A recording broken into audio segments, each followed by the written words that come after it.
कल्पना आहे की चैत्यभूमीवर इंदू मिलचं जे आपलं स्मारक आहे जवळपास सिव्हिलचं वर्क हे 80% पूर्ण झालंय. पुतळ्याचं काम देखील आता अंतिम टप्प्यामध्ये आहे.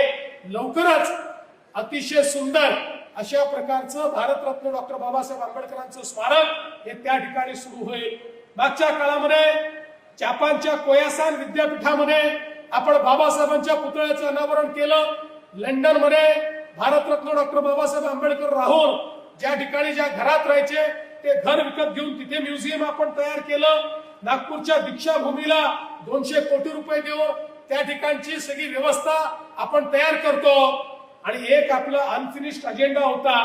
मागच्या काळात जेव्हा मी लंडन स्कूल ऑफ इकॉनॉमिक्सला गेलो होतो त्यावेळेस त्यांना विनंती केली होती की या लंडन स्कूल ऑफ इकॉनॉमिक्सचे एक रिव्हियर्ड अशा प्रकारचे स्टुडंट एक स्कॉलर भारतरत्न डॉक्टर बाबासाहेब आंबेडकर राहिले आहेत. आणि म्हणून आम्हाला या लंडन स्कूल ऑफ इकॉनॉमिक्स मध्ये एक डॉक्टर बाबासाहेब आंबेडकरांच्या नावाचं अध्यासन तयार करायचं आहे. त्याला तुम्ही परवानगी द्या. आताच मला सचिव सांगत होते की आता जवळपास त्या प्रस्तावाला ते तत्वता मान्यता देत आहेत आणि अशा प्रकारचं एक अध्यासन हे भारतरत्न डॉक्टर बाबासाहेब आंबेडकरांच्या नावाचं आता लंडन स्कूल ऑफ इकॉनॉमिक्स मध्येही त्या ठिकाणी सुरू होणार आहे. आणि 2 आपले विद्यार्थी PhD हे दरवर्षी त्या ठिकाणी करतील अशा प्रकारची व्यवस्था देखील आपण करतो. म्हणजे शिरसाट साहेबांनी एक अतिशय महत्वाचा विषय या ठिकाणी मांडला तो म्हणजे बोधगयेला मोठ्या प्रमाणात आपले भाविक जातात आणि म्हणून बोधगयेमध्ये आपलं महाराष्ट्र भवन असलं पाहिजे ज्याच्यामध्ये त्यांची व्यवस्था झाली पाहिजे. निश्चितपणे मी स्वतः बिहारच्या मुख्यमंत्र्यांशी बोलून त्या ठिकाणी जागा मिळवीन आणि आपण महाराष्ट्र सरकारच्या वतीनं एक चांगलं भवन हे त्या ठिकाणी तयार करू. आपल्याला कल्पना आहे की मागच्या काळामध्ये ज्या ज्या महत्वाच्या घटना आहेत त्यामध्ये अत्यंत मोलाचं काम आपल्या महाराष्ट्र सरकारने केलंय.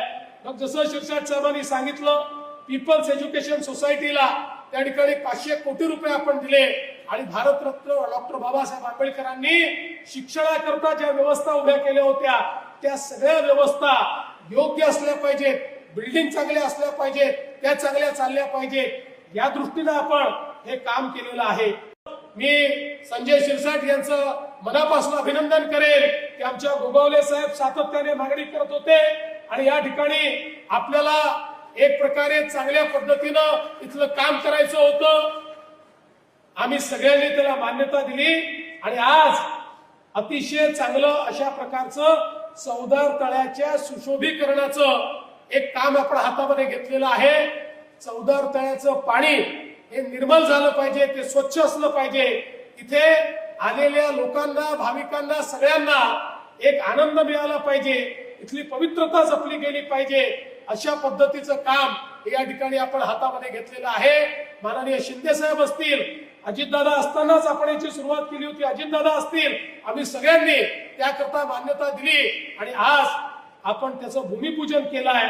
मला विश्वास आहे की निश्चितपणे या ठिकाणी आपण अत्यंत कमी कालावधीमध्ये हे उत्तम काम पूर्ण करू आणि यापुढे हे 100 वर्ष जेव्हा वर्षपूर्ती होईल वर्षपूर्तीनंतर या दिवशी ज्यावेळेस लोक येतील किंवा अनेक काळे येतील त्यावेळी इथला इतिहास इथला संघर्ष आणि इथली पवित्रता या तिन्ही गोष्टी आपल्याला चौदार तळ्याला पाहायला मिळतील.